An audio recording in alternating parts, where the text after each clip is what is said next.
हम लोग चर्चा कर रहे हैं। आज 24 जून है और आज पूर्व संध्या है उस खतरनाक घटनाक्रम की जो इस देश में घटा था और जिसके नतीजे आज 50 साल बाद भी परोक्ष और अपरोक्ष रूप से राजनीति और समाज में हमारे साथियों को भुगतने पड़ रहे हैं। हमारे देश को उनसे जूझना पड़ रहा है। आधी सदी हो गई। 25 जून 1975 की रात को एक इमरजेंसी लगाई गई थी और वो एक ऐसी खतरनाक इमरजेंसी थी जिसने इस देश के साथ बहुत कुछ किया है।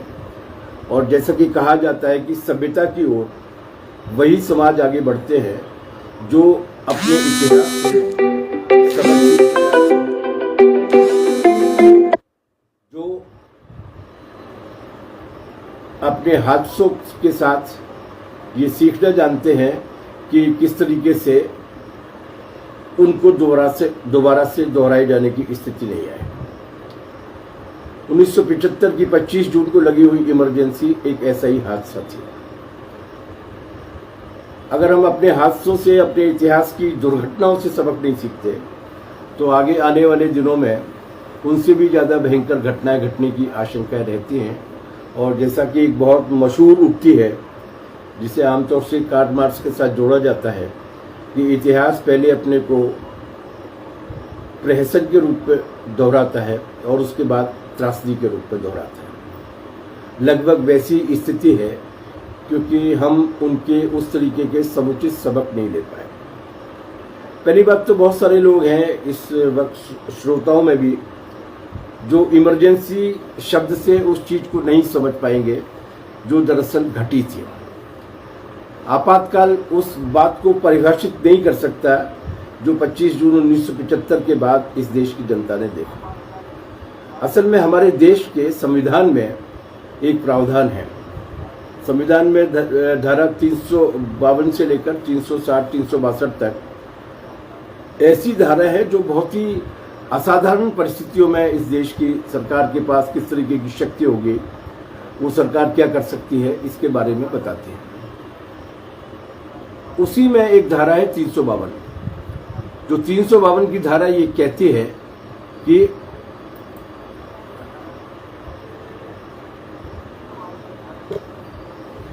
अगर इस देश में उस 352 की धारा में दो पहलू हैं। वैसे तो इमरजेंसी 3 तरीके की होती है, 4 तरीके की होती है, संवैधानिक आपातकाल। लेकिन 352 की धारा में एक है कि एक ऐसी स्थिति हो जिसमें दुनिया भर से एक युद्ध की स्थिति पैदा हो जाए, देश पर कोई आक्रमण करे। ऐसी स्थिति में सरकार आपातकाल लगा सकती है। नंबर 1, इस तरीके के आपातकाल 2 बार लगे भी हैं। 1962 में जब चीन के साथ युद्ध हुआ था उस वक्त अक्टूबर से लेकर जनवरी 1968 तक लगातार 5.5 वर्षों तक इस देश में वो आपातकाल रहा था। उसे कहा जाता था एक्सटर्नल इमरजेंसी। उसके बाद इसी बीच में मतलब इसी एक्सटर्नल इमरजेंसी के दौर में ही वो भी हुए थे। पाकिस्तान के साथ भी 1965 का युद्ध हो गया था। तो एक तो ये है। दूसरी घटना घटी थी 1971 में और वो केवल 14-15 दिन के लिए थी जब पाकिस्तान के साथ भिड़ंत हुई थी और बांग्लादेश का निर्माण किया था बांग्लादेश के मुक्तिकामियों ने, और जिसमें हमारे देश की जनता का नैतिक समर्थन भी रहा था। उस वक्त भी एक इमरजेंसी लगी थी लेकिन वो केवल 14-15 दिन के लिए थी। ये दोनों बाहरी आपातकाल थे, एक्सटर्नल इमरजेंसी थी। लेकिन ये इंटरनल इमरजेंसी पहली बार लगाई गई थी। संविधान की उसी धारा में ये प्रावधान है कि अगर देश में विद्रोह की स्थिति पैदा हो जाए, देश में अस्थिरता की ताकतें सक्रिय हो जाए, देश में बगावत की जा रही हो और ऐसे हालात अगर पैदा हो जाते हैं तो उन हालात में इस देश की सरकार को ये अधिकार है कि वो इमरजेंसी लगा सकती है। इस अधिकार का इस्तेमाल उन्होंने किया और उसके हिसाब से एक अध्यादेश जारी किया जिससे तब के राष्ट्रपति ने 25 जून 1975 की रात में हस्ताक्षर किए और वो पूरे देश पर लागू हो गया। लोग इस कहते हैं कि ये घटना इसलिए घटी थी कि इंदिरा गांधी जी को अपनी कुर्सी बचानी थी। ये बात सही है लेकिन केवल उतना ही नहीं है। ये बात सही है कि 12 जून 1975 को केवल इलाहाबाद हाईकोर्ट के एक जस्टिस जगमोहन लाल सिन्हा जी ने एक फैसला दिया और उस फैसले में उन्होंने ये कहा कि श्रीमती गांधी का जो चुनाव है वो चुनाव इसलिए अवैध घोषित किया जाता है कि उन्होंने उस चुनाव के दौरान एक कर्मचारी से, जो सरकारी कर्मचारी थे, उनसे अपने चुनाव के काम को करवाया, इसलिए उसको अवैध घोषित किया जाता है। आज की स्थिति में अगर हम इसको सोचते हैं तो ये काफ़ी अजीब बात लगती है, लेकिन ये हमारे लोकतंत्र की खूबसूरती है कि इस पूंजीवादी संसदीय लोकतंत्र में किसी सरकारी कर्मचारी को किसी एक प्रत्याशी के पक्ष में काम नहीं करना चाहिए, उसके प्रतिनिधि के रूप में तो काम बिल्कुल नहीं करना चाहिए। बहरहाल जो भी है, तो उस फैसले के तत्काल बाद ये माना जाता है, ये कहा गया कि नहीं, इसकी वजह से इंदिरा गांधी को लगा कि उन्हें प्रधानमंत्री की गद्दी छोड़ना पड़ेगी और उसके कुछ साल पहले ही कांग्रेस के अंदर हुए आंतरिक विग्रह और आंतरिक फूट के बाद बमुश्किल तमाम उन्होंने अपनी पार्टी बनाई थी, कांग्रेस इंदिरा बनाई थी और उन्हें लगा कि उसके बाद उनका वर्चस्व खत्म हो जाएगा वगैरह वगैरह वगैरह। लेकिन ऐसा नहीं होता। जो राजनीति और सामाजिक विज्ञान के संबंध में जानते हैं वो ये जानते हैं कि ये जो पूंजीवादी लोकतंत्र है वो ही अपने आप में इस तरीके की विसंगति से युक्त है कि जब जनता अपने अधिकारों के लिए सड़कों पर आने लगती है, इस पूंजीवादी राजसत्ता को, वर्ग सत्ता को चुनौती देने लगती है और उस वक्त वो पूंजीवादी व्यवस्था अगर पूरी तरीके से संकट में पड़ जाती है तो वो जो लोकतंत्र का जो मुखौटा ओढ़े रहती है, उस लोकतंत्र के मुखौटे को ओढ़कर शुद्ध रूप में तानाशाही की ओर आ जाती है। साथी बता रहे हैं, हाँ, सभी साथी अपने फोन को उल्टा कर लें तो आपको ये लाइव जो है ना वो सीधा दिखाई देगा। ये सतवीर सिंह जी ने ये बात बोली है, हाँ, वो सुखबीर प्रभात ने बोली है, तो कर ले उसको। बहरहाल तो ये स्थिति केवल 12 जून 1975 का इलाहाबाद हाईकोर्ट के फैसले की वजह से नहीं आई थी। ये स्थिति इसलिए आई थी कि 1971 में एक तो तब तक भारत की जो आज़ादी का जो काल था वो 25 वर्ष पूरे कर चुका था। आज़ादी के बाद से जो उम्मीदें पूरी हुई थी 1971 तक, उन उम्मीदों के विपरीत इस देश की सरकारों ने आचरण किया था। न रोजगार पैदा हुआ था, न समृद्धि पैदा हुई थी, न शिक्षा के क्षेत्र में उस तरीके की आकांक्षाएं जो पैदा हो गई थी उनकी पूर्ति करने के लिए कोई संसाधन थे। तो एक जन आंदोलन उभर रहा था।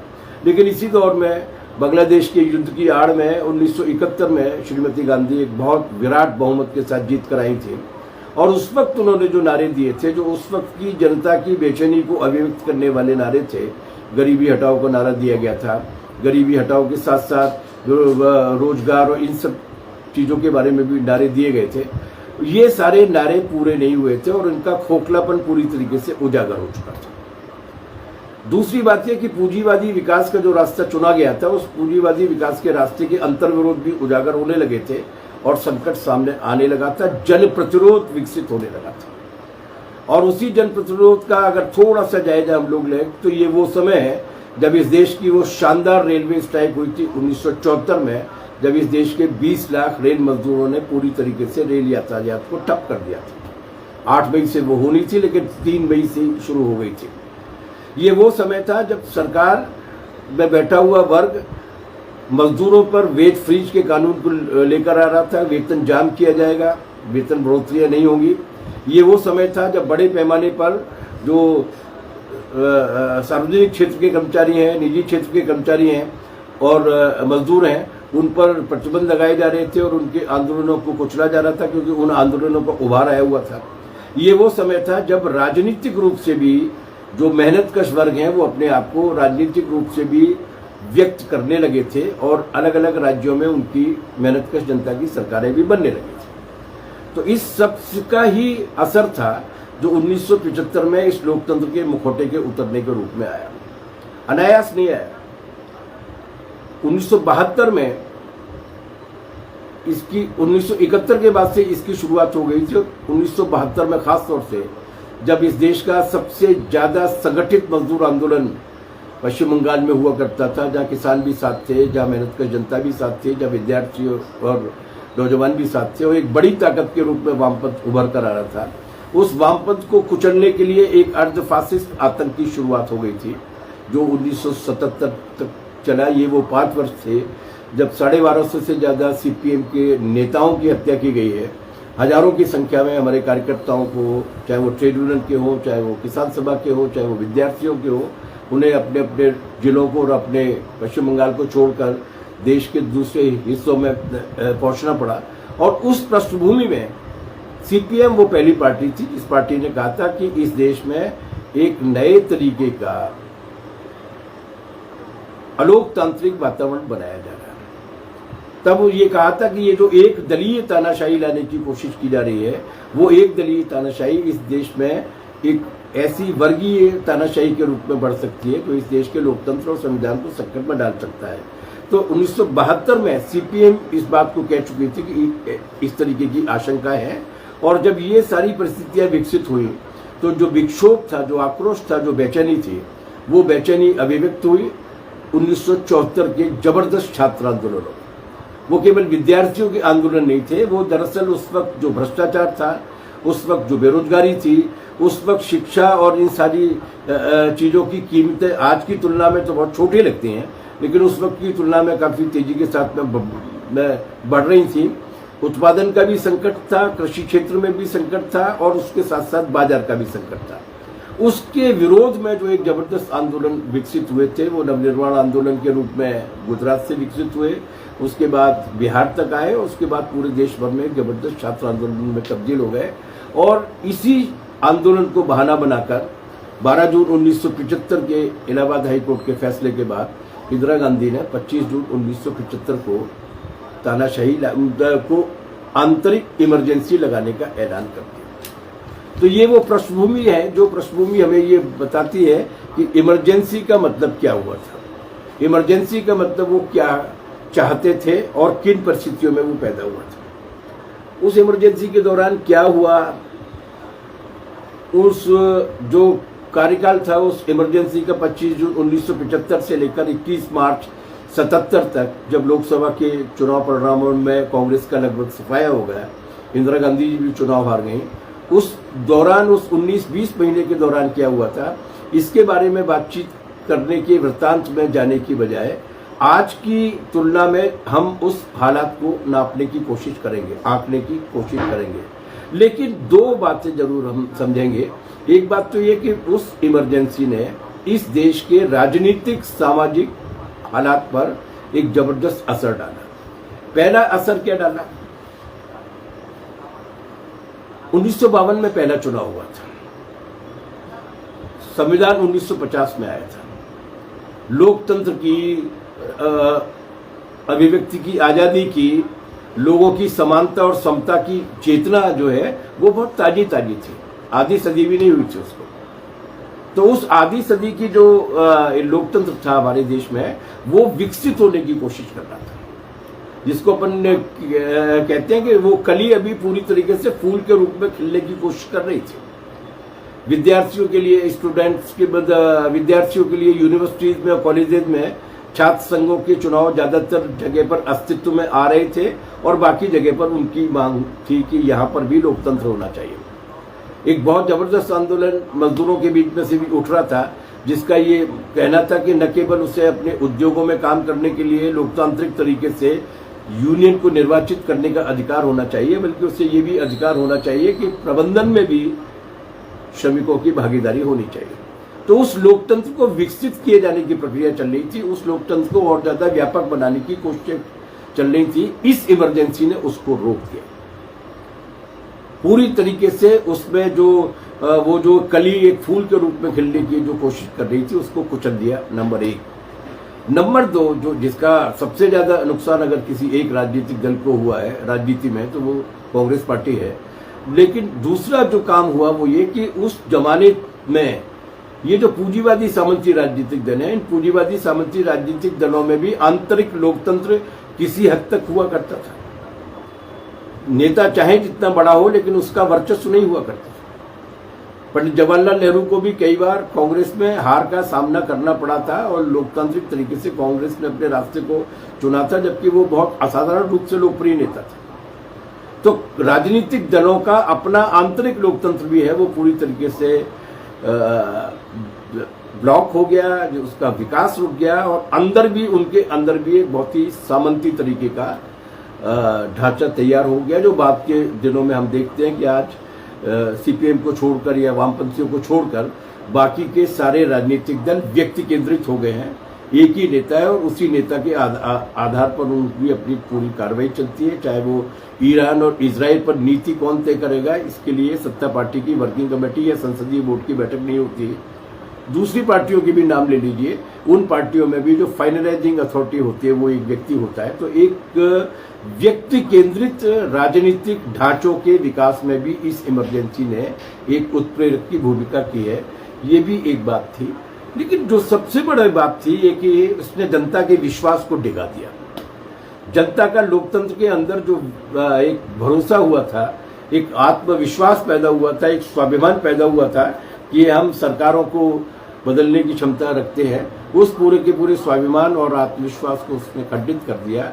और यही वो परिस्थितियां है। मेरी मान्यता है कि अगर 25 जून 1975 नहीं हुआ होता तो जून 2014 की घटना भी नहीं घटी होती, भेड़ियों का राज्याभिषेक भी नहीं होता, और जो अमानुष आज हमारे देश के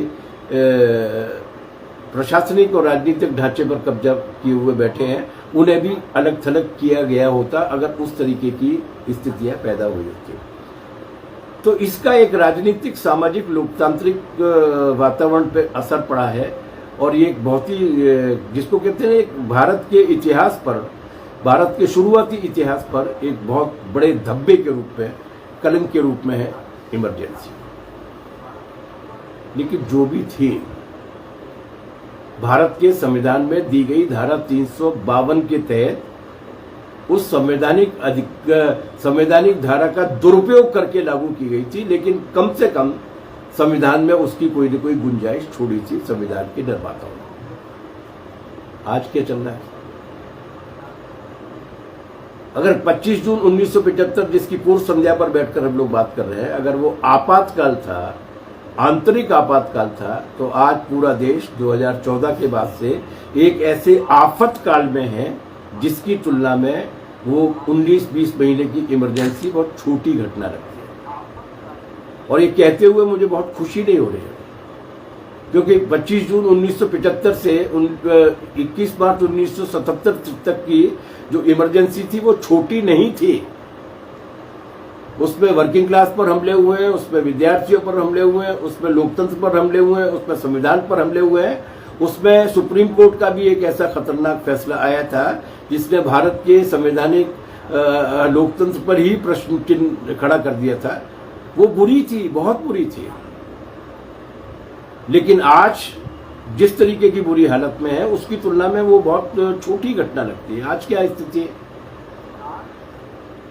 उदाहरण के लिए अगर हम केवल उसी को ले लें कि कुछ 4-5 घटनाओं को ले लें जो उस दौरान 19-20 महीने की इमरजेंसी में घटी थी।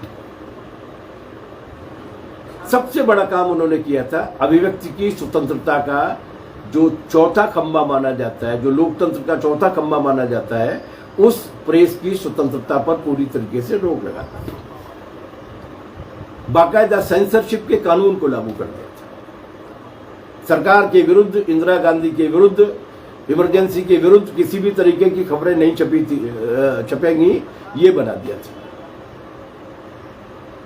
लेकिन उस जमाने की प्रेस ने मुकाबला किया। अगर हम उन दिनों के अखबारों को देखते हैं, क्योंकि ज्यादातर उस जमाने में प्रिंट मीडिया हुआ करता था, टेलीविजन अभी शुरू हो रहा था, रेडियो की लोकप्रियता थी, लेकिन उस जमाने के अखबार मूल रूप से देश की जनता के बीच में समाचार, विश्लेषण और जानकारियां पहुंचाने के तंत्र हुआ करते थे। उसने क्या किया? उन प्रेस ने पूरी तरीके से उस इमरजेंसी के आगे घुटने नहीं टेके। कुछ प्रेस को अगर छोड़ दिया जाए, बहुत ही छोटी तादाद में, सेंसर का अधिकारी जिन हिस्सों को न छापने की बात कहा करता था, उन हिस्सों को संपादक काला कर दिया करते थे। अखबार छपकर जाता था, उसमें 3 पैराग्राफ की न्यूज है, उस 3 पैराग्राफ की न्यूज में 2-3 पंक्तियां या 2-3 वाक्य जो सरकार की आलोचना में, उनको अगर उन्होंने सेंसर कर दिया तो वो उसको काला कर दिया करते थे। लोगों को ये मालूम पड़ जाता था कि इस चीज को सेंसर किया गया। ये भी एक तरीके का लोकतांत्रिक प्रतिरोध था जो इस देश की प्रेस ने किया। बहुत सारे अखबार थे जिन्होंने इमरजेंसी की घोषणा वाले दिन अपने संपादकीय को पूरी तरीके से खाली छोड़ा या काला छोड़ा। अनेक अखबार या प्रकाशन थे जिन्होंने आखिरी तक मुकाबला किया और पूरे इमरजेंसी के दौर में आमतौर से हमारे देश की प्रेस सेंसरशिप के खिलाफ रही, सेंसरशिप का विरोध करती रही। आज स्थिति क्या है? आज केवल आप सरकार या प्रशासन या सरकार में बैठी हुई सत्ता या उसकी विचारधारा के खिलाफ बोल नहीं सकते, अखबार छाप नहीं सकते। अगर किसी अखबार की हिम्मत हुई छापने की तो उसको बंद कर दिया जाएगा, उसके मालिक को जेल में डाल दिया जाएगा, चाहे वो गुजरात समाचार जैसा एक सात्विक शाकाहारी और गांधीवादी अखबार ही क्यों नहीं। इस पूरे दौर में जो इलेक्ट्रॉनिक मीडिया चैनल आए हैं, उन इलेक्ट्रॉनिक मीडिया के साथ भी यही किया जा रहा है। जो थोड़ी बहुत भी असहमति दिखाने की कोशिश करता है उसके पास सीबीआई भेज दी जाएगी, ईडी पहुंचा दी जाएगी, अमित शाह जी का फोन आ जाएगा या किसी पुलिस वाले को भेज दिया जाएगा। इसके साथ साथ जो दूसरा परिवर्तन हुआ है भारतीय मीडिया में वो ये कि मीडिया के ज्यादातर उन सारे के सारे प्रकाशनों पर, संस्थानों पर, चैनलों पर कॉरपोरेट ने अपनी थैलियां खोलकर कब्जा कर लिया है, जिनसे अब किसी भी तरीके की असहमति के जनता के बीच में पहुंच पाने की कोई संभावना नहीं। जितने भी अखबार थे जो इमरजेंसी के दौरान जिन्होंने उस इमरजेंसी का विरोध किया या उससे असहमति व्यक्त की, वो कोई कामरेडों के अखबार नहीं थे, वो कोई समाजवादियों के या बहुत मेहनतकश जनता के प्रति विश्वास रखने वालों के अखबार नहीं थे, पूंजीवादियों के अखबार थे। लेकिन उनको लगा कि ये ठीक नहीं है। आज उन सारे अखबारों पर, ज्यादातर मीडिया संस्थानों पर या तो मुकेश अंबानी का कब्जा है या जो बच्चे कुछ है उन पर गौतम अडानी का कब्जा है। और ये कब्जा उनका प्रत्यक्ष कब्जा है, उन संस्थानों को उन्होंने खरीद लिया है और इन पर सरकार का अपना अप्रत्यक्ष ये है कि वो आज उनको विज्ञापनों के आधार पर या प्रशासनिक दमन के आधार पर घेरने की कोशिश करते हैं। तो आज का मीडिया की सेंसरशिप 75 से मार्च 77 तक की इमरजेंसी से 1000 गुना ज्यादा खतरनाक इसलिए भी है कि न केवल वास्तविकता को छापने से रोका जा रहा है, न केवल वास्तविकता को लोगों के बीच में जाने से रोक दिया गया है, बल्कि उससे भी ज्यादा खतरनाक स्थिति ये ला दी गई है कि लोगों के बीच में एक खास तरीके का सोच, विचार और धारणा बनाई जा रही है। गलत सूचनाओं के जरिए, झूठी सूचनाओं के जरिए लोगों के दिमाग को ढालने की कोशिश की जा रही है। मैं केवल एक उदाहरण दे रहा हूं आपको। इस देश में सांप्रदायिक सद्भाव की, सौहार्द की परंपरा धर्मों के बीच में भी हजारों वर्षों से है।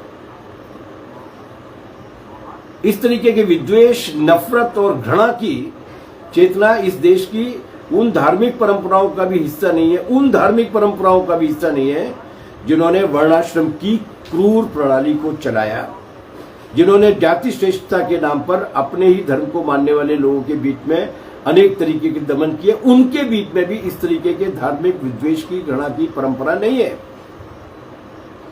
लेकिन एक खास तरीके से सोच डाल दिया गया है और आज जनता के बहुमत हिस्से को, खासतौर से हिंदी पट्टी में एक खास समुदाय के खिलाफ सैनिक के रूप में, अपने औजार के रूप में इस्तेमाल करने की कोशिश की जा रही है। और ये काम केवल राष्ट्रीय स्वयंसेवक संघ या भारतीय जनता पार्टी के बूते का नहीं है, ये काम मीडिया के जरिए किया जा रहा है। तो मीडिया न केवल सही खबरों को जाने से रोक रहा है, मतलब सेंसरशिप से भी ज्यादा बुरे हालात है, बल्कि मीडिया एक जहर को भी परोसने की कोशिश कर रहा है। जो भारत में जो प्रचलित कानून है, जो प्रेस काउंसिल ऑफ इंडिया के नियम है या अखबारों के और मीडिया के संबंध में जो सिद्धांत हैं, जो नीतियां हैं, उनके भी अनुकूल नहीं है, उनके भी विपरीत है। लेकिन सुनेगा कौन? तो पहला सवाल ये था कि जो सबसे बड़ा बुनियादी हमला इमरजेंसी में किया गया था, उस आपातकाल में किया गया था, आज उससे भी ज्यादा बदतर, उससे भी ज्यादा निर्मम तरीके से करने की कोशिश की जा रही है। दूसरी बात, ये देश वादे वादे जायते तत्वबोधक का देश, इस देश की धार्मिक परंपरा में ये बात शामिल है। इस देश की जमीन पर जो सबसे बड़ा विद्वान, दार्शनिक और जो बाद में एक धर्म के प्रवर्तक भी बने, वो अगर पैदा हुए थे तो उनका नाम था गौतम बुद्ध। और उन्होंने जो बुनियादी सवाल इस देश की जनता को दिया था, जो बुनियादी समाधान इस देश की जनता को दिया था, उसका एक ही सूत्र था और वो था सवाल उठाओ। सवाल उठाओगे तो समाधान की ओर जाओगे। ये जो आपातकाल है, जो नरेंद्र मोदी, आरएसएस और बीजेपी के कार्यकाल में शुरू हुआ है, इस आपातकाल ने उस आपातकाल को इस मामले में पीछे छोड़ दिया गया है कि अब सवाल उठाना ही अपराध है। बुद्ध के देश में जिसने दुनिया को सिखाया कि सवाल उठाओ, उसमें सवाल उठाना ही अपराध है, अभिव्यक्ति की स्वतंत्रता ही अपराध है।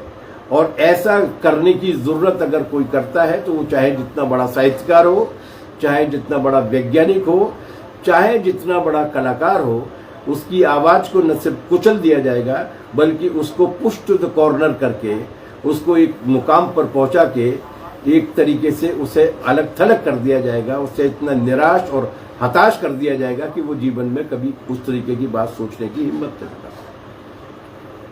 एक जमाने में अमेरिका में इसे दूसरी तरीके से लागू किया गया था, उसे मैकार्थीवाद कहा गया था।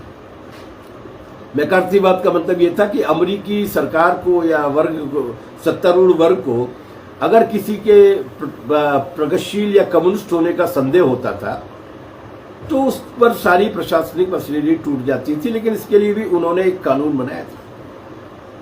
उस जमाने की हॉलीवुड इंडस्ट्री में जो हुआ, उस जमाने के लिटरेचर में जो हुआ, उसका एक उदाहरण हम लोग चार्ली चैपलिन के रूप में देख सकते हैं, जिन्हें अमेरिका छोड़ना पड़ा और अपने जीवन के आखिरी वक्तों में ही पहुंच पाए थे क्योंकि उन्हें कम्युनिस्ट करार दे दिया गया था। वो कम्युनिस्ट विचारधारा को आइसोलेट करने के लिए एक तरीके का तंत्र लेकर आए थे, लेकिन उससे भी ज्यादा खतरनाक तरीके से इस देश में केवल साम्यवादियों को नहीं, केवल प्रगतिशीलों को नहीं, बल्कि जो भी असहमति में हाथ उठाता है, जो भी इस तरीके के जो राजकाज चल रहा है उसके खिलाफ अगर बोलने की कोशिश करता है तो उसे पूरी तरीके से आइसोलेट करने, दंडित करने, जेल में डालने और उससे बर्बाद करने की नीतियां लेकर हमारी हुकूमत आती है। और ये नई बात है, ये नई बात है कि अब वो पूरे के पूरे विश्वविद्यालयों को बैरकों में तब्दील करने आमादा है। मैं आज जिस शहर में बैठा हूं, उस शहर की एक जगह से हम निकल रहे थे।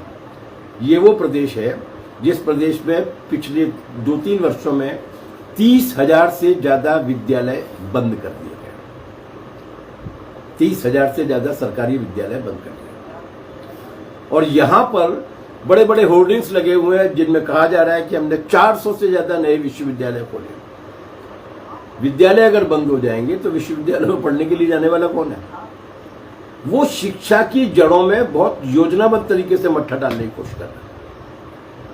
वो न केवल जो हमारा संविधान है, हमारे संविधान दुनिया के उन अनोखे संविधानों में से एक है जिस संविधान में नागरिक के कर्तव्य में लिखा हुआ है कि उसका कर्तव्य होगा अपने अंदर वैज्ञानिक रुझान को, साइंटिफिक टेम्पर को विकसित करना और समाज के अंदर भी साइंटिफिक रुझान और टेम्पर को विकसित करना। हमारे यहाँ पर न केवल उस विद्या को, उस पूरे के पूरे शिक्षा की का जो रास्ता हम लोगों ने चुना था, उस रास्ते को पीछे की ओर ले जाने की कोशिश की जा रही है, बल्कि ऐसे दमनकारी, ऐसे बर्बर राजों को जिनकी वजह से इस देश को 1000-1200 साल गंवाने पड़े, उनको महिमा मंडित करके उनको दोबारा से पुनर्स्थापित करने की कोशिश की जा रही है। दिल्ली विश्वविद्यालय ने फैसला लिया है कि वो मनुस्मृति पढ़ाएगा। यहाँ पर फैसला लिया गया है कि उस पर शोध कराई जाएगी। यहाँ पर एक पत्रकारिता का विश्वविद्यालय, उसके कुलपति हुआ करते थे, उन्होंने बड़े पैमाने पर एक विश्वविद्यालय की जमीन जहाँ पर कैंपस लगना था, लाइब्रेरी बननी थी, उस बड़े हिस्से को उन्होंने गौशाला के मैदान में तब्दील कर दिया। जब उनसे ये पूछा गया कि ये काहे के लिए कर रहे हैं, ये पत्रकारिता विश्वविद्यालय है, उन्होंने कहा कि हम गोबर, गाय के गोबर और गौमूत्र का किस तरीके से मतलब विशेषज्ञता होती है, इसके बारे में भी अपने पत्रकारों को शिक्षित और दीक्षित करने का काम करेंगे। तो वो जो उस बुनियादी नक्शे को ही पूरी तरीके से बदलने की कोशिश कर रहे हैं, जो आजादी की लड़ाई के दौरान इस देश के स्वतंत्रता आंदोलन में शामिल अनेक धाराओं ने मिलकर तय किया था कि हम आजाद हिंदुस्तान को किस दिशा में ले जाने का काम करेंगे। वो आज हम देख रहे हैं कि चाहे वो साहित्यकार हों, चाहे वो नाटककार हों, चाहे वो फिल्मकार हों, चाहे वो कलाकार हों, चाहे वो विश्वविद्यालय हो, चाहे वो सोचने विचारने वाले लोग हैं, उन्हें पूरी तरीके से उनकी उस प्रक्रिया पर रोक लगाई जा रही है और जो इसका साहस करता है उसे दंडित करने का काम किया जा रहा है। जेलों में पड़े हुए लोग 8-8, 10-10 साल जेल काट के आ रहे हैं। इमरजेंसी का इस्तेमाल, इमरजेंसी में लोगों को जेल में डालने के लिए 2 खतरनाक कानूनों का इस्तेमाल किया गया था। पहला कानून का नाम था DIR, defence of India rule, और दूसरा कानून था जो बाद में हटाना पड़ा 77 के बाद, वो था आंतरिक सुरक्षा निरोधक अधिनियम, maintenance of internal security act, इसे शॉर्ट में कहा करते थे मीसा। इनमें यह प्रावधान था कि इस कानून के तहत कोई जिला अधिकारी किसी व्यक्ति को 6 महीने के लिए बंद कर सकता है। DIR में 3 महीने तक, मीसा में 6 महीने तक। 6 महीने बाद उसकी समीक्षा होगी और उसके बाद उस अवधि को बढ़ाया जाना है कि नहीं बढ़ाया जाना है, ये फैसला लिया जा सकता है। ये बात अलग है कि वो अवधि अनंत काल तक बढ़ाए जाने का प्रोविजन था, लेकिन इसमें जुडिशियल रिव्यू का प्रोविजन था। आप हाई कोर्ट में जाके एक इंडिपेंडेंट रिव्यू की मांग कर सकते थे, लेकिन आज स्थिति क्या आ गई है? आज UAPA जैसे कानून है, आज ऐसे कानून हैं और इस तरीके से उनका इस्तेमाल किया जा रहा है। न्यायपालिका को इस तरीके से बोधा और बेदम बना दिया गया है कि हर रोज हमें अखबार में खबर पढ़ने के लिए मिलती है कि कोई एक संदिग्ध आतंकी के रूप में पकड़ा गया था, 8 साल तक जेल में रहने के बाद पूरी तरीके से निर्दोष होकर बाहर छूट कर आया। कोई 12 साल से बनता, कोई 6 साल से बनता, कोई 5 साल से बनता।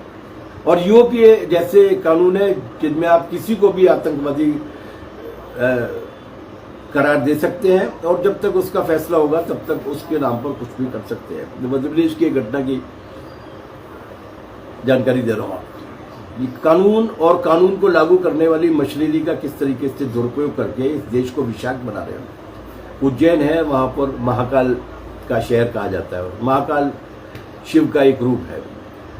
तो आज से कुछ वर्ष पहले ये आरोप लगाया गया कि महाकाल की सवारी जब निकल रही थी, मतलब उनकी प्रतिमा की शोभा यात्रा जब निकल रही थी, तो एक मुस्लिम युवक ने, बच्चे ने अपनी छत पे से उस पर थूक दिया।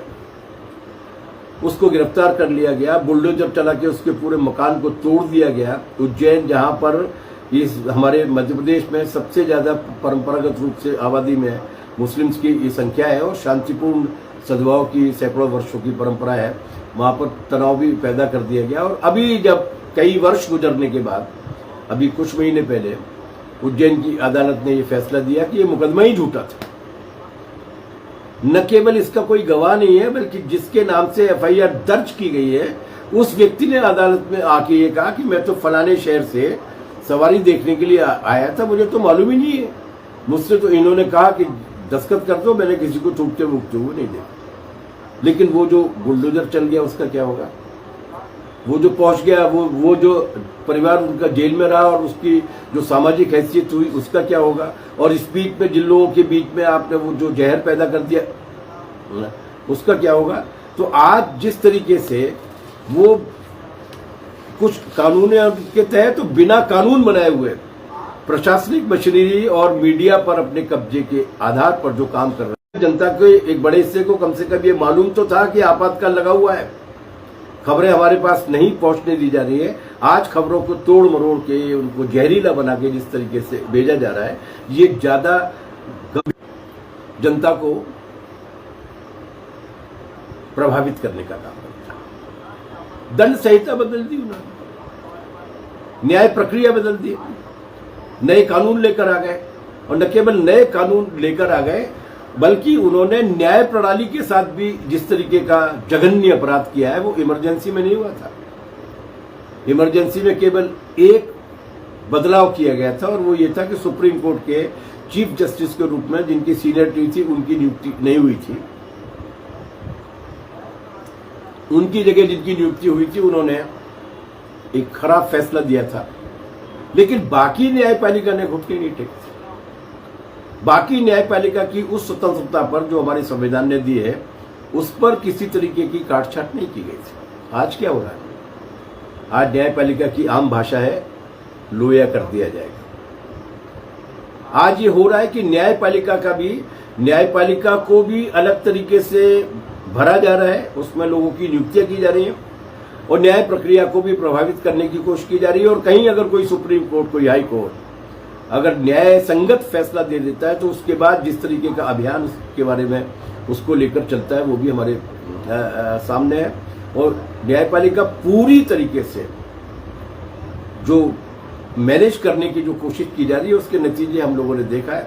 एक जज थे, 30-40 हजार करोड़ रुपए का फैसला गौतम अडानी के लिए दे गए, उनको उनका पसीना सूखने से पहले हिंदुस्तान के ह्यूमन राइट कमीशन का चेयरमैन बना दिया गया। इतना बड़ा घोटाला था, वो मोदी जी की आरती उतारते थे जज रहते हुए, लेकिन उनके बाद वो उपरत कर दिया। गोगोई का मामला सब लोग जानते ही है, वो एक और कोई बोबड़े साहब थे, उनका मामला भी लोग जानते हैं। और अभी हमारे ये जो हाल में जो रिटायर हुए हैं चीफ जस्टिस थे, उनको भी कभी न कभी वैकुंठ धाम की प्राप्ति सत्ता की ओर से हो ही जाएगी। तो न्यायपालिका जिसने साहस देकर इस देश की एक ताकतवर प्रधानमंत्री के निर्वाचन को अवैध घोषित किया था, आज उस न्यायपालिका के अधिकारों को काट छाट दिया गया है या उसको मैनेज करने की कोशिश की जा रही है। हमारे संविधान की खूबसूरती है उसमें दिए गए बुनियादी अधिकार, वो सारे बुनियादी अधिकार अभी संविधान में हैं, लिखे हुए हैं, हटाने का साहस नहीं हुआ है। लेकिन उन बुनियादी अधिकारों की हालत क्या है हम अच्छी तरीके से जानते हैं। 1975 की इमरजेंसी तक और 1975 की इमरजेंसी के बाद अनेक वर्षों तक इस देश की जनता को ये अधिकार प्राप्त था कि वो ठीक संसद के दरवाजे पर जाकर वोट क्लब पर पहुंचे, अपना विरोध प्रदर्शन करें और अपनी मांगे जनता की पार्लियामेंट लगा के उनके बीच में रखें। इस देश के हर नागरिक को अधिकार था कि वो कोई संगठन बना सकता है, आंदोलन कर सकता है, सभा कर सकता है। आज इस देश के बहुमत इलाके में आम सभा करके जनता के बीच में निहायत शांतिपूर्ण तरीके से परिस्थितियों के बारे में बता पाना भी संभव नहीं। अभी जब मैं आपके बीच में बोल रहा हूं, कल दिल्ली में फिलिस्तीन के गजा के सवाल को लेकर, ईरान पर इजरायली हमले के सवाल को लेकर और अमेरिका का जो दुष्ट रवैया है उसको लेकर विद्यार्थी प्रदर्शन करने के लिए जाते हैं। भारत की सरकार के खिलाफ नहीं है और आधिकारिक रूप से भारत की नीति के खिलाफ भी नहीं, क्योंकि मोदी भले ही ट्रंप और नेतन्याहू के आगे घुटने टेक दे, लेकिन आज की तारीख में भी भारत की आधिकारिक नीति है कि हम फिलिस्तीन के स्वतंत्र अस्तित्व का समर्थन करते हैं, हम इजराइल के कब्जे का विरोध करते हैं। आज भी आधिकारिक नीति हमारी वही है। आज भी हमारी आधिकारिक नीति यही है कि ईरान हमारा परंपरागत रूप से मित्र देश है, हम उस पर किए जाने वाले हमले के विरोध में, वो हमारे साथ किए जाने वाले बर्ताव के विरोध में मैं हमेशा हमारे साथ रहा। हम भी युद्ध के खिलाफ है। इस देश की परंपरागत नीति है कि हम युद्धों के खिलाफ हैं। तो इस देश की नीति के खिलाफ नहीं था, इस देश की सरकार के खिलाफ नहीं था, ट्रंप के खिलाफ था, नेतन्याहू के खिलाफ था, गजा की जनता के पक्ष में था, शांति के पक्ष में था। किस तरीके की मारपीट की गई, न केवल उन पर लाठीचार्ज किया गया, वाटर कैनन छोड़ा गया, बल्कि वहां जो उस आंदोलन में शामिल थे उन विद्यार्थियों और छात्रों और छात्राओं ने ये जानकारी दी है कि गिरफ्तार करने के बाद पुलिस थानों में भी उनके साथ में बर्बर मारपीट की गई। ये जो जहनियत है कि किसी भी तरीके का प्रतिरोध, चाहे वो रैली के रूप में हो, जुलूस के रूप में, सभा के रूप में, उसको नहीं होने दिया जाएगा, इस तरीके की हिमाकत और हिम्मत इमरजेंसी उस 75 से लेकर 77 के बीच के 19-20 महीने की इमरजेंसी में भी नहीं की गई थी, जो आज मोदी जी के इस आफत काल में की जा रही है। और बात केवल यहीं तक नहीं रुकती, जैसे कि मैंने आपसे उस इमरजेंसी के बारे में बोलते हुए कहा था, वो बात यहां पर भी लागू होती है कि अंततः जब सत्ता में बैठे हुए शोषक वर्ग जनता की बुनियादी समस्याओं का समाधान ढूंढने में विफल होते हैं, संकट बढ़ता चला जाता है और उस संकट के खिलाफ लोगों के आंदोलन में कूदने की संभावनाएं पर्याप्त हो जाती हैं, आक्रोश बढ़ जाता है, तो वो अपने लोकतंत्र के मुखौटे को उतार देते हैं और पूरी तरीके से तानाशाही में आ जाते हैं। आज वही दौर है। अडानी और अंबानी हमारे देश को चला रहे हैं।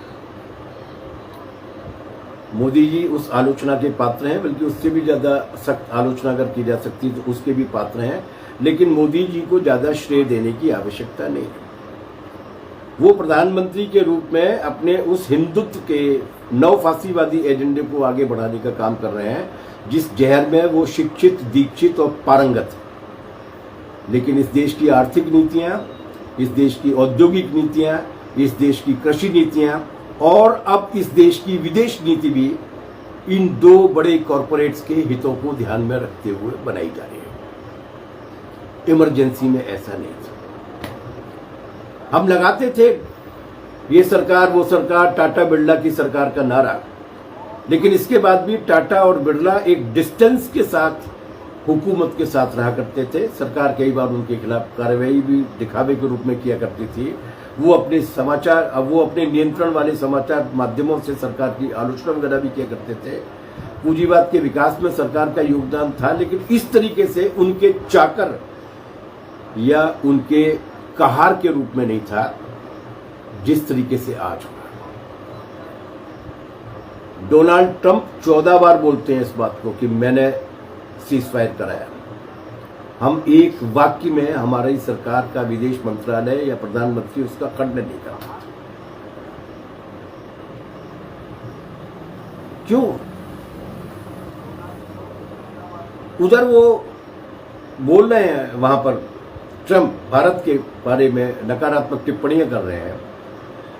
पाकिस्तान के सेनाध्यक्ष को लंच पर बुलाया जा रहा है, उसके साथ इलू इलू खेल रहे हैं वो। उस वक्त मुकेश अंबानी जी वहां पर मौजूद हैं और वो स्टार लिंक के साथ समझौता कर रहे हैं। ट्रंप के राष्ट्रपति बनने के साथ ही ये जानकारी आती है सामने कि गौतम अडानी पर एक मुकदमा दर्ज है जो गैर जमानती मुकदमा है, और अगर उसमें अमेरिका में वो पकड़े गए तो न जाने कितने वर्षों की सजा हो सकती है। दोनों उद्योग घरानों के मुनाफों के लिए और उनके आर्थिक हितों के लिए हमारी सरकार इस देश की उस परंपरागत विदेश नीति को भी अंगूठा दिखाने के लिए तैयार है, जिसकी वजह से पूरे दुनिया भर में हमारी पहचान बनी थी। उस इमरजेंसी में ऐसा नहीं हुआ। उस इमरजेंसी के दौरान भी साम्राज्यवाद के विरोध की, तीसरी दुनिया के गरीब देशों के साथ खड़े होने की और युद्ध के खिलाफ की नीति पर भारत न केवल कायम रहा था, बल्कि दृढ़ता के साथ उसने अपनी अभिव्यक्तियां भी की थी। आर्थिक नीतियों का हाल क्या है? उस पूरी इमरजेंसी में 19-20 महीने की इमरजेंसी में हड़तालों पर रोक का कानून नहीं बना पाई थी इंदिरा गांधी। हड़तालें हुई नहीं थी, वो एक अलग बात है।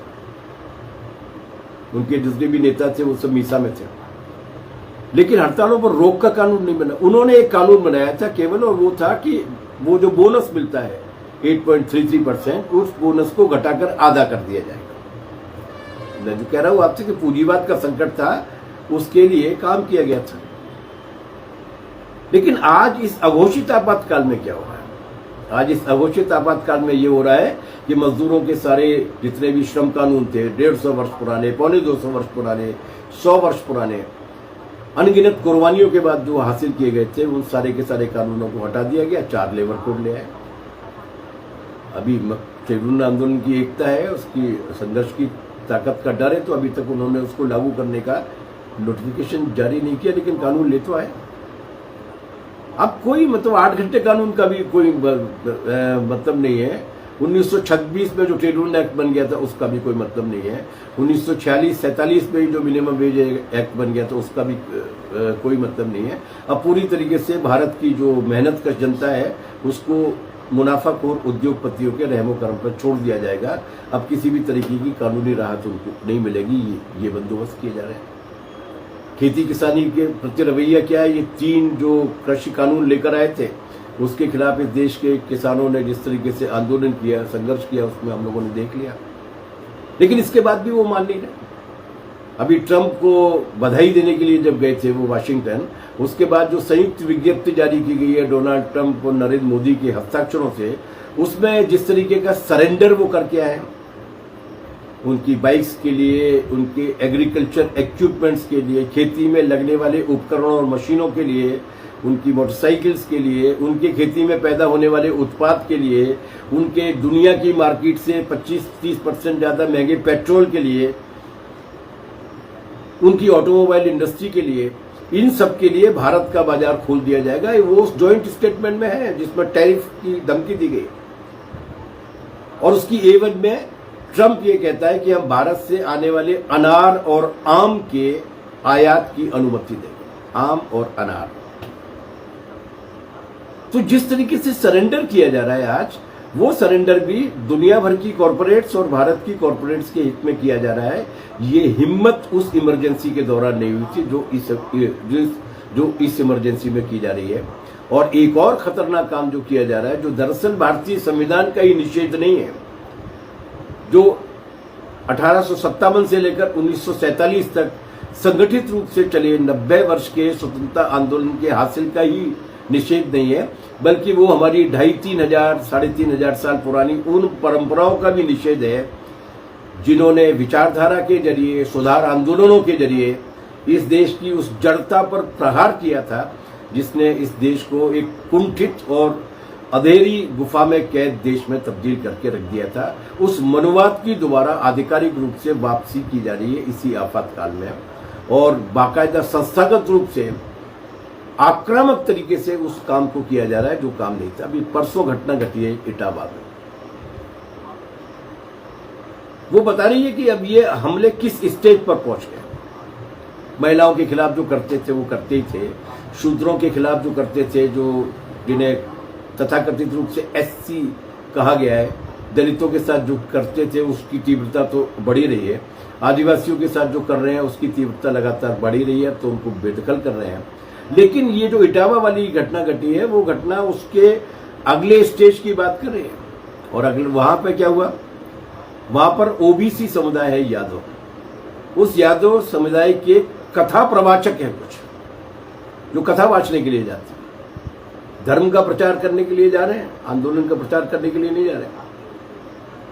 लेकिन वहां पर जब ये मालूम पड़ता है, कुछ तथाकथित द्विज, खासतौर से जो पुरोहिताई को अपना धंधा मानते हैं और विशेषाधिकार मानते हैं, ईश्वर प्रदत्त अधिकार मानते हैं, उनको जब ये मालूम पड़ता है, तो उस प्रसिद्ध कथावाचक को, जो यादव जाति से था, उस प्रसिद्ध कथावाचक की न केवल ठुकाई की लगाई जाती है, न केवल उनको जुतियाया जाता है, बल्कि उनको उनकी चोटी काट दी जाती है। उनको चोटी रखने का भी अधिकार नहीं है। ये किसी जाटक के साथ, चौधरी के साथ, गोंड के साथ नहीं हो रहा है, ये यादव के साथ हो रहा है, और ऐसे व्यक्ति के साथ हो रहा है जो बनारस से बाकायदा डिग्री लेकर आया है कथा वाचने की। उनको वहां लज्जित किया जाता है, अपमानित किया जाता है, दंडित किया जाता है, और उसके जरिए एक संदेश भेजा जाता है योगी आदित्यनाथ जी की सरकार के उत्तर प्रदेश में कि अब अगर कथा सुनाने का काम भी, भगवान की कथा सुनाने का काम भी, अगर भगवान ने जिसको भेजा है चुनकर, उस द्विज उच्च कुलीन ब्राह्मण को छोड़कर अगर किसी और ने किया, तो उसके साथ वही काम करेगा। ये कहां आ गए? ये केवल असहमति के साथ, विरोध के साथ, बुद्ध धर्म को मानने वाले लोगों के साथ, जैन धर्म को मानने वाले लोगों के साथ, सिख धर्म को मानने वाले लोगों के साथ किए जाने वाला आचरण नहीं है। ये हिंदू धर्म के अंदर उस पूरी की पूरी पद पादशाही को लागू करने की का प्रोजेक्ट है। और ये प्रोजेक्ट इटावा के उस गांव में कुछ सिरफिरों का काम नहीं था, बल्कि जिस तरीके से सत्ता का संरक्षण उनको मिला हुआ है, उसके हिसाब से ये पूरा एक सुनियोजित बड़ी ग्रांड प्रोजेक्ट का हिस्सा है।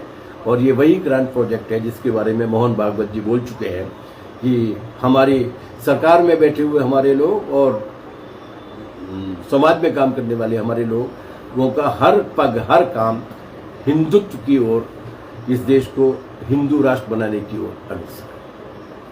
ये एक ऐसे खतरनाक आफतकाल है जिस आफतकाल में हमारी 2500-3000 वर्ष की जो परवरिश है, जो सुधार की जो चेतना है, जो समानता की जो बातें हैं, उनको भी पूरी तरीके से समाप्त करने की कोशिश की जा रही है। मैं बीच में आपको बताने के लिए ये भूल गया था कि जब 21 मार्च 77 को चुनाव परिणाम आए थे, 21 और 22 को, उस वक्त की सत्ता पार्टी पूरी तरीके से हार गई थी। हिंदी पट्टी में उसका सफाया हो गया था। खुद इंदिरा गांधी भी चुनाव हार गई थी, संजय गांधी भी चुनाव हार गए थे। भारत के चुनाव आयोग ने चुनाव कराए थे। उस इमरजेंसी के दौरान भी कम से कम इलेक्शन कमीशन को, चुनाव आयोग को कठपुतली बनाने की कोशिश नहीं की गई थी, वरना प्रेस तो नहीं थी, सेंसरशिप लगी हुई थी, किया जा सकता था, लेकिन नहीं की गई थी। आज चुनाव आयोग की हालत क्या है?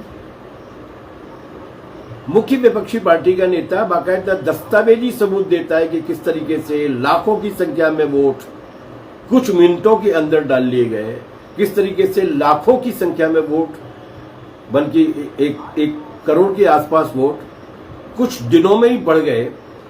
ये सारे तथ्यात्मक जानकारी देता है, लेकिन इसके बाद भी कोई बयान नहीं आता। जो बयान आता भी है उनका, वो बयान इस तरीके से पॉलिटिकल मोटिवेटेड बयान होता है जो राजनीतिक पार्टियां देती हैं, वो चुनाव आयोग बोलता है। खुलेआम उल्लंघन हो रहे हैं। जिस आधार पर बाल ठाकरे जैसे नेता को 6 साल के लिए अयोग्य घोषित कर दिया गया था वोट डालने से भी, उस तरीके के भाषण खुद प्रधानमंत्री दे रहे हैं, लेकिन चुनाव आयोग कुछ नहीं कर रहा। तो ये घटनाएं आपातकाल में, इमरजेंसी के दौरान में नहीं घटी थी। ये ज्यादा कठिन आफतकाल है, और इस कठिन आफतकाल का मुकाबला अगर करना है तो वो दोनों काम करने होंगे, जो दोनों काम उस जमाने में भी उस आंतरिक आपातकाल से आज की तुलना में काफी कम तीव्रता वाले इमरजेंसी से बाहर आने के लिए इस देश की जनता ने किए थे। बल्कि अब तीसरा काम उसमें जोड़ना होगा। पहला काम तो ये करना पड़ेगा कि जो प्रतिरोध को रोकने की कोशिश कर रहे हैं और उस प्रतिरोध को रोककर इस देश की बहुमत जनता को गुलाम बनाकर कुछ लोगों के मुनाफे के पहाड़ खड़े करना चाह रहे हैं, उस प्रतिरोध को संगठित करना पड़ेगा, ताकतवर करना पड़ेगा, एकजुट करना पड़ेगा, और उस वर्गीय प्रतिरोध को एक वर्गीय कार्रवाई तक ले जाना पड़ेगा। जो बहुत खुशी की बात है कि 9 जुलाई के दिन इस देश की ट्रेड यूनियंस करने वाली हैं, कर्मचारी संगठन करने वाले हैं, और इस देश के किसान और खेत मजदूर उनके समर्थन में उतरने वाले हैं। ऐसी कार्रवाइयों को तीव्र करना पड़ेगा, क्योंकि चंडीदास कह गए हैं कि सबसे ऊपर मनुष्य की ताकत ही सत्य है और कोई दूसरा सत्य नहीं होता। दूसरा काम जो करना पड़ेगा कि राजनीतिक मोर्चे पर हमें इन्हें अलग थलग करने के लिए इस खतरनाक जो आफत केवल लोकतंत्र या संविधान या मीडिया या कोर्ट पे या न्यायपालिका पे नहीं, बल्कि समूची मानवता पे मंडरा रही है, इस भूखंड की मानवता पे, उसको दूर करने के लिए जितने भी लोगों को हम एक साथ जोड़ सकते हैं, जो इस सांप्रदायिकता की, इस फूट परस्ती, इस नफरत की राजनीति का विरोध करते हैं, हमें उन सारे लोगों को भी अपने साथ एकजुट करना होगा और लोकतंत्र को बचाने के लिए, संविधान को बचाने के लिए एक बड़ी कारगर मुहिम छेड़नी होगी। और तीसरा काम, अगर वो गलत सूचनाएं फैलाने की कोशिश कर रहे हैं, अगर वो असत्य ले जाने की कोशिश कर रहे हैं, अगर वो नफरती वायरस को लोगों के बीच में ले जाने की कोशिश कर रहे हैं, तो उसके खिलाफ हमें अपना एक समानांतर सूचना प्रणाली को विकसित करनी पड़ेगी। हरियाणा की सीपीएम इस संबंध में काफ़ी अच्छे प्रयोग करती रहती है। इस तरीके की फेसबुक लाइव्स ये लंबी होती हैं, बहुत देर तक लोगों को सुनने का धैर्य नहीं होता, फुर्सत भी नहीं होती, लेकिन हमें इस सोशल मीडिया के कारगर उपयोग की, जो लोगों के बीच में तथ्य ले जा सके, जो लोगों के बीच में सत्य ले जा सके, 2.5 मिनट की, 3 मिनट की, 4 मिनट की, 5 मिनट की, इस तरीके के कैप्सूल्स बनाने होंगे। और वो न केवल सोशल मीडिया के जरिए बल्कि जनता के बीच में भी जाकर, जैसा कि कहा जाता है, तथ्य से सत्य तक पहुंचो, ऐसे तथ्य पहुंचाने पड़ेंगे जिनसे वो सत्य तक पहुंच सके। और ये वो काम है जिन कामों को हम आसानी के साथ में कर सकते हैं। आखिर में अभी कल से ये बड़ा शोर करने वाले हैं, बड़ा क्रांतिकारी अपने को साबित करने वाले हैं कि उस तानाशाही के खिलाफ और उस इमरजेंसी के खिलाफ। लेकिन एक तथ्य और है जो लोगों के बीच तक पहुंचना चाहिए। अभी चूंकि अपने पास समय नहीं है तो उस पर विस्तार के साथ हम लोग बातचीत नहीं करेंगे कि ये राष्ट्रीय स्वयंसेवक संघ जो आज उंगली कटाकर शहीद बनने की कोशिश कर रहा है, वो दरअसल उंगली भी नहीं कटाई थी उसने, नाखून भी नहीं कटाई थी। उस वक्त इसके सरसंघ चालक हुआ करते थे देवव्रत साहब। उन्होंने एक के बाद एक करके 3-4 चिट्ठियां इंदिरा गांधी के लिए लिखी थी और उसमें उन्होंने कहा था कि इमरजेंसी लगाकर आपने बहुत महान राष्ट्रीय कार्य किया है, हम आपके 20 सूत्री कार्यक्रम का समर्थन करते हैं, हम संजय गांधी जी के 5 सूत्री कार्यक्रम का भी समर्थन करते हैं और हम ये उम्मीद करते हैं कि आप कृपा करके हमारी इस याचना को स्वीकार करेंगे कि हमको रिहा किया जाए, ताकि हम संजय गांधी के 5 सूत्री और आपके 20 सूत्री कार्यक्रमों को जनता के बीच में लागू कराने के लिए राष्ट्रीय कर्तव्य में अपने आप को झोंक सकें। इंदिरा गांधी ने पहली चिट्ठी का जवाब नहीं दिया, उन्होंने दूसरी चिट्ठी लिखी। उस दूसरी चिट्ठी का जवाब नहीं दिया तो उसके बाद विनोबा भावे जी को चिट्ठी लिखी। उन दिनों वो सबसे बड़े सरकारी संत हुआ करते थे, हालांकि आज के जो सरकारी संत हैं उनको देखकर विनोबा भावे जी तो काफी निरीह प्राणी नजर आते हैं। उनको चिट्ठी लिखी कि आप इंदिरा जी को समझाइए कि वो हमारे पत्रों पर विचार करें और हमारी तरफ से हमारी बात को वहां रखिए। विनोबा भावे ने भी जवाब नहीं दिया। फिर विनोबा भावे जी को एक और चिट्ठी लिखी गई और उसमें ये कहा गया कि हमें पता लगा है कि वो पवनार में आपके आश्रम में आने वाली है इंदिरा जी, उनसे बात कीजिए और हमारे इस संकट से मुक्त कराइए, बाहर निकालिए, हम राष्ट्रीय कर्तव्य में योगदान देना चाहते हैं। देवरस ने, जो आरएसएस के चीफ हुआ करते थे उस वक्त, इलाहाबाद हाई कोर्ट के फैसले को, जिसमें उनको अयोग्य घोषित कर दिया गया था इंदिरा जी को, उस इलाहाबाद हाई कोर्ट के फैसले को जब सुप्रीम कोर्ट की बड़ी बेंच ने खारिज किया, उसको पलटा, उसके बाद बधाई की चिट्ठी लिखी थी। ये तो बहुत ही अच्छा हुआ, एक बार न्याय पूरी तरीके से स्पष्ट हो गया और आपको हम इस जीत के लिए बधाई देते हैं। वो इतने ज्यादा व्याकुल थे कि एक बार उन्होंने इमरजेंसी के दौरान लाल किले पर जब भाषण दिया, मेरे ख्याल से 1975 की ही 15 अगस्त रही होगी, जब उन्होंने लाल किले से भाषण दिया तो देवव्रत साहब ने कहा कि मैंने काफी दत्त चित्त होकर आपके भाषण को सुना है, संबोधन को सुना है, मुझे बहुत अच्छा लगा और मैं इस इतने अच्छे शानदार संबोधन के लिए आपको बधाई देता हूँ, शुभेच्छा देता हूँ। ये केवल वही नहीं कर रहे थे, अटल जी एक दिन के लिए भी जेल में नहीं रहे, एक दिन के लिए भी,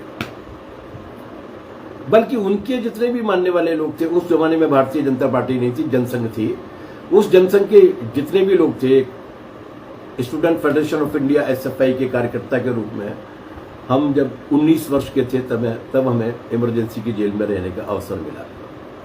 हमारा हमसे 2 साल छोटे, जो तब तक 18 साल के भी नहीं हुए थे, कॉमरेड शैलेंद्र शैली भी हमारे साथ जेल में थे। हमने देखा है अपनी आंखों से।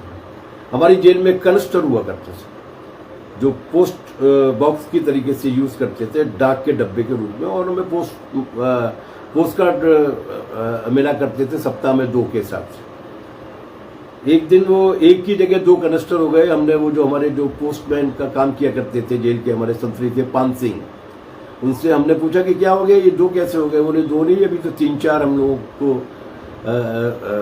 लगाने पड़ सकते हैं, क्योंकि तुम्हारे जितने भी नेता यहाँ पर बंद हैं वो सब रोज 3-3 की रफ्तार से माफीनामे इंदिरा गांधी के लिए भी भेज रहे हैं और यहाँ के जिले के कांग्रेस नेताओं के लिए भी भेज रहे हैं, मध्य प्रदेश के मुख्यमंत्री के लिए भेज रहे हैं, माफी मांगा करते।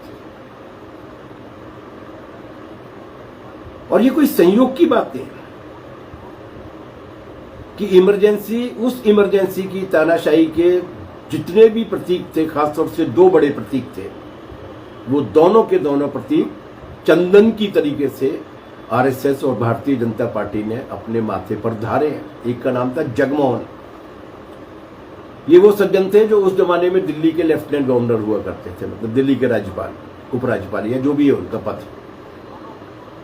और तुर्कमान गेट पर, जहां पर अल्पसंख्यक आबादी है, उस अल्पसंख्यक आबादी को पूरी तरीके से बुलडोज करने के लिए उस जमाने में उन्होंने बुलडोजर चलाया था तुर्कमान गेट। और एक और उसके आइकन थे जिनका नाम था संजय गांधी। वो जो नसबंदियों के ऑपरेशन थे और उसमें भी टारगेटेड नसबंदियों के ऑपरेशन थे, और जिस तरीके से उनका जो एक बहुत ही हठी और तानाशाही पूर्ण जो रवैया था, दूसरे खलनायक वो थे। क्या हुआ है इनका? वो न केवल मंत्री बने जगमोहन, बल्कि आज जो कश्मीर की समस्या है, ये जो कश्मीरी पंडितों की जो समस्या है, जो कई हजार साल में पहली बार पैदा हुई, वो तभी पैदा हुई जो जब वो जम्मू कश्मीर के राज्यपाल हुआ करते थे, यही जगमोहन। घनघोर सांप्रदायिक और फासिस्ट व्यक्ति। भारतीय जनता पार्टी ने उनको न केवल गौरवान्वित किया बल्कि उनके उसी एजेंडे को पूरा करने के लिए उनको इस्तेमाल किया। और संजय गांधी, मेनका गांधी जी मंत्रिमंडल में रही, हर मंत्रिमंडल में रही। तो संजय गांधी और जगमोहन को खुद को और संजय गांधी की विरासत को उन्होंने बाकायदा गौरवान्वित किया। तो इसलिए क्योंकि वो जानते थे कि इमरजेंसी के साथ उनका कोई वैर नहीं है। दरअसल वो इमरजेंसी से भी ज्यादा खतरनाक इमरजेंसी लाना चाहते हैं, ला रहे हैं, लाने की कोशिश कर रहे हैं। इसका नाम है नवफासीवाद। और जब वो उसको लाना चाहते हैं तो उनके लिए तो ये काफी मतलब खेले खाए एक्सपर्ट खिलाड़ी हैं, वो उनकी टीम में होना चाहिए। इसलिए ये जो इमरजेंसी की 50वीं वर्षगांठ है वो हमें इस बात के लिए प्रेरित करती है कि हम ये सबक लें कि केवल प्रतीकात्मक तरीके से काम नहीं चलेगा, बल्कि आज जो वास्तविक आफतकाल लाया जा रहा है वो उस इमरजेंसी से आगे की हद है। वो एक नवफासीवाद के रूप ले चुका है जिसमें कॉरपोरेट और हिंदुत्व को में विचार करने वाली वो हिंदुत्व जिसका भारत की हिंदू धर्म की परंपराओं के साथ कोई रिश्ता नहीं है। और ये बात मैं नहीं कह रहा, ये बात विनायक दामोदर सावरकर ने स्वयं कही थी। उन्होंने हिंदुत्व नाम की जो किताब लिखी है, छोटी सी किताब है, उस किताब में हिंदुत्व शब्द का पहली बार राजनीतिक इस्तेमाल करते हुए वो ये कहते हैं कि मैं जिस हिंदुत्व की बात कर रहा हूँ उस हिंदुत्व का आशय एक खास तरीके की शासन प्रणाली लाने का है। इसका हिंदू धर्म की परंपराओं या मान्यताओं या रीति रिवाजों के साथ कोई रिश्ता नहीं। खुद सावरकर कहते हैं उस हिंदुत्व के आधार पर जिस हिंदू राष्ट्र को लाने की कल्पना कर रहे हैं और कॉरपोरेट की गोद में बैठकर कॉरपोरेट को फायदा पहुंचाकर कॉरपोरेट से हिस्सा बांट लेकर इस देश पर वर्चस्व कायम करने की कोशिश कर रहे हैं, ये ज्यादा खतरनाक स्थिति है। इसलिए उस घोषित इमरजेंसी की निंदा करते हुए उसे भारत के लोकतांत्रिक इतिहास पर एक कलंकपूर्ण अध्याय मानते हुए हमें ये समझना होगा कि आज वो जो कलंकपूर्ण कालिकपूर्ण अध्याय था, आज वो रक्त रंजित नवफासीवाद के रूप में सामने आ रहा है। मुकाबला करना होगा। मैं बार बार इस बात को कहता हूँ कि क्योंकि ये रूपक बहुत अच्छा लगता है और वो रूपक ये कि भेड़िए गांव की ओर तब झपटते हैं जब गांव में रोशनी कम हो जाती है, गांव की ओर तब लपकते हैं जब बड़े बड़े गांव छोटे छोटे पुरों में तब्दील हो जाते हैं, घर बंटने लगते हैं। भेड़ियों से मुकाबला करना है तो गांव को एकजुट करना होगा, गांव को न केवल रोशन करना होगा बल्कि अपने हाथ में संघर्ष की और चेतना की एक मशाल भी जलानी पड़ेगी, क्योंकि भेड़िए कुछ भी करें वो मशाल नहीं जला सकते। एक बार फिर आप सभी साथियों को धन्यवाद। हरियाणा की CPIM की राज्य समिति को विशेष तौर पर धन्यवाद। उनके नवनिर्वाचित जो राज्य सचिव हैं, हम सबके मित्र कॉमरेड प्रेमचंद जी को हार्दिक शुभकामनाएं। और हमारे पुराने साथी और पूर्व केंद्रीय समिति सदस्य सुरेंद्र मलिक, जिन्होंने पूरी दमदारी के साथ हुक्म दिया था कि आज की पेशी में हाजिर हुआ जाए, उनको विशेष धन्यवाद। साथियों, उस इमरजेंसी को भी पराजित किया था, उस आपातकाल से भी बाहर निकल कर आए थे, इस आफतकाल से भी ये देश बाहर निकल कर आएगा। शुक्रिया, बहुत बहुत।